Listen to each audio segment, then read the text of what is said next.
விஜய் வந்து எடப்பாடி சிஎம்ன்ற அளவுக்கு ஒத்துக்கிட்டார். Okay. Deputy CM நானுன்ற அளவுக்கு வந்துட்டார் விஜய். டோட்டலாக அந்த சைடில் மூமெண்ட்டு வந்து டெப்டி சிஎம்ன்ற வரைக்கும். ஆனால் அவர் கேட்ட தொகுதி 80, இவங்க கொடுக்க வந்த தொகுதி வந்து 40. அதில் சிவி சண்முகம்லாம் விஜய் 15 தொகுதி கூட தேர மாட்டாருன்றது தான் சிவி சண்முகத்தோட ப்ராக்டிக்கலான அனாலிசிஸ். அதெல்லாம் இருந்தது, எல்லாம் இருந்தது, பேச்சுவார்த்தை நடந்தது. ஆதவ் அர்ஜுன் ரெட்டி வந்து அந்த விஷயத்தை வந்து டே 1லேருந்து கொண்டு வர்றார்.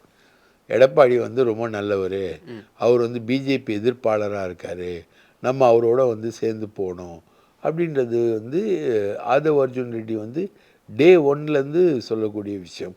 இதுதான் விஜய் கட்சி ஆரம்பிக்கிறதுக்கான தளமும் தான். மாநாட்டில் ஒரு வந்து அதிமுகவை பேசாமல் விட்டதற்கான காரணமும் அதான். இப்போ நடந்த பொதுக்குழுவில் கூட அதிமுகவுக்கு எதிராக பேசல, ரைட்டா?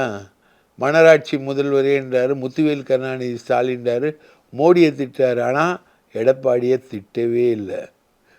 ஊழல் ஊழல்னா அது பாசிச ஊழல்னா, அதிமுக ஊழல்னா விஜய்க்கு பாயாச ஊழலா? அதான் கிடையாது.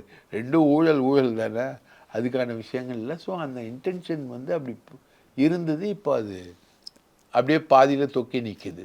முடிஞ்சதுன்னு நான் சொல்ல மாட்டேன், அப்படியே நிற்கிது.